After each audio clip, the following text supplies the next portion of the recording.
Hello everyone, welcome to Edubolt. मैं हूँ educator Sharanya. और आज की जो करेंट अफेयर्स की टॉपिक है ये इस टाइप के साइंटिफिक टॉपिक यूपीएससी के लिए बहुत ज़्यादा इंपॉर्टेंट होते हैं। जैसे कि डी एक्सटेंशन होता क्या है। ये जो न्यू अमेरिकन कंपनीज है इसने डायर उल्फ को एक्सटेंशन से वापस लेके आए हैं। तो ये डायर उल्फ क्या होता है, किस तरीके से लाया गया है, इससे रिलेटेड आज हम बात करेंगे।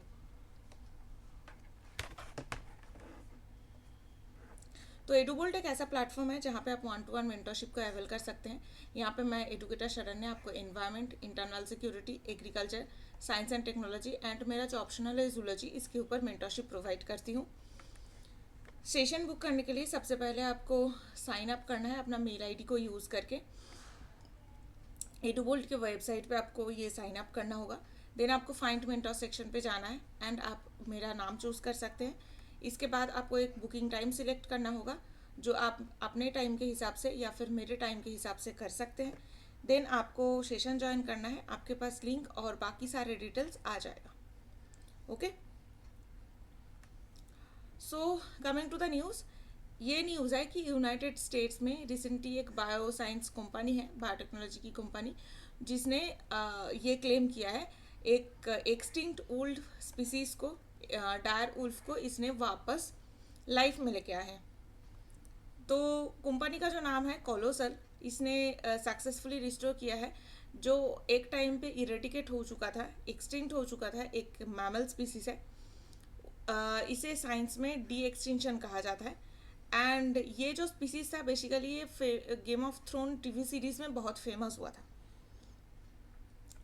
तो इसके पहले 1 महीने पहले इन लोगों ने उली माइस, जो उली मैमथ होता था उसका ही सिमिलर उली माइस को दोबारा एक्सटेंशन से लाइफ में ले आए हैं, जो बेसिकली मिडिल प्लीस्टोसिन पीरियड से होलोसिन पीरियड तक रहता था। तो उली मैमथ जैसा उली माइस इन लोगों ने बनाने की कोशिश की एंड अभी बना पाए हैं। तो ये जो डायर उल्फ है ये प्रोबेबली सेकेंड ऐसा स्पीसीज है जिसको डेथ के बाद वापस लाइफ में लाया गया है। जो फर्स्ट है वो है बुकाडो, एक माउंटेन गोट है जो पायरेनेस माउंटेन के पास, पायरेनेस माउंटेन जो है बेसिकली स्पेन और फ्रांस का बॉर्डर फॉर्म करते हैं।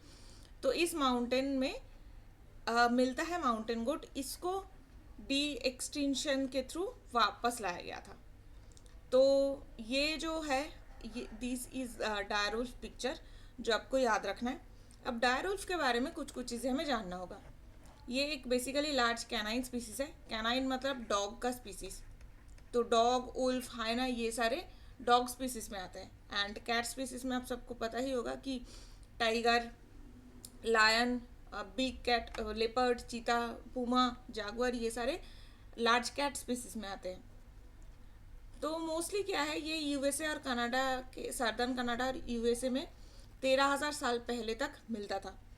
ये बेसिकली रिसेंबल होता है ग्रे उल्फ से, जो कैनिस लूपिस है। आज की डेट में जो ग्रे उल्फ मिलता है ये इसके सिमिलर था बट लार्जर है एंड कोट वाइट है। तो इसके जो बॉडी फार है दीज आर वाइट। तो इसके जो हाइट होता है ये 3.5 feet tall and length 6 feet तक होती है एंड 68 केजी तक इसकी वेट हो सकती है। तो मास्कुलर बॉडी है बिकॉज इसकी लेंथ 6 फीट तक है। ये mostly horse, bison and mammoths को हंट करता था। बट अब इसका एक्सटेंशन का रीज़न क्या है, क्योंकि ये बाइसन, मैमल, हॉर्स ये सब की जो हंटिंग होता था वो ह्यूमन हंटिंग करता था। तो इंसान जो है इस सब की हंटिंग करता था एंड ये इसका स्पीसीज एक्सटिंक्ट होने की वजह से डायर उल्फ का भी स्पीसीज एक्सटिंक्ट हो गया है। ओके, तो अब इसमें कंट्रोवर्सी क्या हुई है। तो बेसिकली साइंटिस्ट जो है उन्होंने टीथ के जो डीएनए है, वैसे एक 13,000 साल पुराना teeth tooth DNA and 72,000 years पुराना एक स्काल डीएनए से डीएनए एक्सट्रैक्ट किया था। और ये डीएनए को मिसमैच करके ये जो डायर उल्फ है उसकी ऑलमोस्ट होल जीनोम बनाया गया है। जीनोम जो बनाया था वो हर एक हर एक एनिमल के जो जीनोम होते हैं उसको बनाया गया। अब इसमें 95% जीनोम जो है वो डायरवुल्फ का है, बट जो 5% है वो गैप इन्होंने कंप्लीट किया है ग्रे उल्फ से, जो जेनेटिकली सिमिलर होती है बट सेम सेम नहीं है। तो ये जो 5% ग्रे उल्फ का जीनोम है, उसके वजह से कुछ साइंटिस्ट ने पॉइंट आउट किया है ये तो जेनेटिकली मॉडिफाइड डायर उल्फ है, ग्रे उल्फ है। एक्चुअली ये डायर उल्फ नहीं है, बस क्योंकि 5% डीएनए बहुत ही ज़्यादा ही होता है एंड 95% बेसिकली सिमिलर ही होता है ग्रे उल्फ के साथ। तो ये जो है जेनेटिकली मॉडिफाइड ग्रे उल्फ है, डायर उल्फ नहीं है। इनके पीछे कुछ कुछ रीज़न भी है, बिकॉज जो पप्स है, जो पपीज़ है, they are not reborn yet, क्योंकि इसके जो सरोगेट है वो एक डॉग है। एंड ये जो तीन ऐसे पप्स बनाया गया है, रोमुलस रिमस, ये दोनों, ये जो है मेल पप है एंड खलीसी ये फीमेल पप है। तो इस सब की तो कोई अपना पेरेंट्स नहीं है, इसके सरोगेट पेरेंट्स है, तो रीबॉर्न तो अभी तक नहीं कहा जा सकता। दूसरा ये है कि ये कोई और उल्फ से मिले नहीं है, इसका जो रिप्रोडक्शन या फिर इसको जहाँ पे रखा गया है यहाँ पे और कोई उल्फ नहीं है, इसको मेटिंग के लिए भी अलग कर रखा है। तो ये आज तक कोई भी ऐसा अदर उल्फ से नहीं मिला है। तो ये इसे पता ही नहीं है हंट कैसे करता है, इसको शिकार करते कैसे हैं ये नहीं पता है। एंड ये बड़ा हो रहा है, ये सब जो है बड़े हो रहे हैं डॉग सरोगेट के साथ, तो बिहेवियर डॉग की तरह ही आ रहा है, उल्फ की तरह नहीं है। एंड जो सोशल बिहेवियर है डायर उल्फ का, that is also unknown to pup, क्योंकि हम में से किसी को भी नहीं पता कि डायर उल्फ की सोशल बिहेवियर कैसा होता था, क्योंकि जो स्कल मिला है, टूथ मिला है, उनसे इसके सोशल बिहेवियर के बारे में पता नहीं है होता। तो ये जो पप्स होते हैं उन्हें उसे भी नहीं पता है कि इन लोगों का सोशल बिहेवियर कैसा होता था। एंड अदर उल्फ के साथ भी मैच नहीं कर रहा है, बिकॉज ये कोई दूसरे तीसरे टाइप के उल्फ से तो मिला ही नहीं है, ये ग्रे उल्फ हो या फिर बाकी जितने भी उल्फ स्पीसीज है किसी से भी नहीं मिला है। तो ये एक्चुअली ये रिवॉर्न तो नहीं है। एंड इसमें एक एथिक्स की भी बात होती है कि जो एनिमल्स एक्सटिंक्ट हो चुकी है वो एनिमल्स को दोबारा वापस लाना क्या सही है हमारे से, क्योंकि सिविलाइजेशन जो है वो कंटिन्यूसली फ्लरिश कर रहा है। प्लासिन पीरियड में या फिर जो जुरासिक पीरियड था, जुरासिक पीरियड ख़त्म होने के बाद ही पूरे वर्ल्ड में मैमल्स की जो किंगडम है वो स्टार्ट हुई है। रेप्टाइल्स ख़त्म होने के बाद, जो बिग रेप्टाइल्स था उसके ख़त्म होने के बाद ही ये मैमल्स की किंगडम स्टार्ट हुई है। मैमल्स में सिर्फ हम नहीं आते, डिफरेंट डिफरेंट मैमल्स होते हैं, उसमें काऊ हो सकता है, गोट हो सकता है, टाइगर हो सकता है। जैसे मैमल जो साइबेरियन उल्फ है या फिर जो साइबेरियन वुली मैमथ है, क्या कोई अफ्रीकन मैमथ या फिर एशियन मैमथ उसके साथ compete कर पाएगा? No. But because of the extension of mammalian, जो एलिफेंट है, साइबेरियन एलिमेंट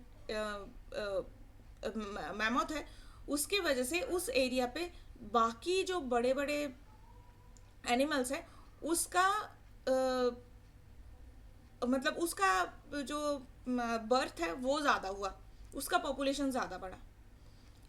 तो अब ये भी सवाल आते हैं कि क्या ये रिबॉर्न करना या फिर उनको डी एक्सटिंक्ट करना सही चीज़ है? तो इसके लिए एक ही एग्जांपल हमारे सामने है, जुरासिक पार्क की 3 मूवीज़ है एंड जुरासिक वर्ल्ड की ऑलरेडी 3 मूवीज़ है, 4th मूवीज़ यही 2-3 महीने में आने वाला है। तो एक्चुअली सिविलाइजेशन के लिए और जो पूरे अर्थ के एनिमल बैलेंस है, प्लांट बैलेंस है, इकोलॉजिकल बैलेंस है, वो किस तरीके से चेंज हो सकता है इसका हमें एक अंदाज़ा ज़रूर मिलेगा। एंड एक चीज़ हमें याद रखना होगा कि ह्यूमन क्यूरियोसिटी की कोई बाउंड्री नहीं होता। ऐसे ही 1920s में 1920s 30s इवन 40s में ह्यूमन क्यूरियोसिटी की वजह से जो न्यूक्लियर बॉम्ब की डिस्कवरी हुई थी वो पूरे वर्ल्ड की जियोपॉलिटिक्स को कंप्लीटली बदल दिया है। तो इसीलिए कुछ कुछ चीज़ें जो पहले हो गई है, हिस्ट्री से लर्निंग की बहुत ज़्यादा ज़रूरत है।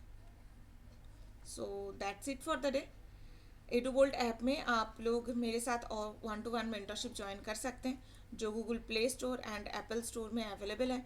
इसके साथ साथ वर्ल्ड जियोग्राफी की मैपिंग सीरीज़ चल रही है, इसको आप जाके ज़रूर देख सकते हैं। यूपीएससी प्रीलिम्स के लिए बहुत ही ज़्यादा इम्पोर्टेंट है।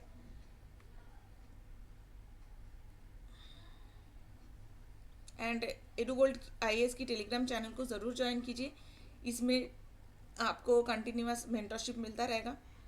प्रिपरेशन एट ईज मेरी खुद की चैनल है, इसमें आप यूपीएससी के साथ साथ एसएससी, बैंकिंग, इस टाइप के जितने भी एग्ज़ाम्स होते हैं इसके लिए भी प्रिपरेशन ले सकते हैं। And that's it for the day. Good luck.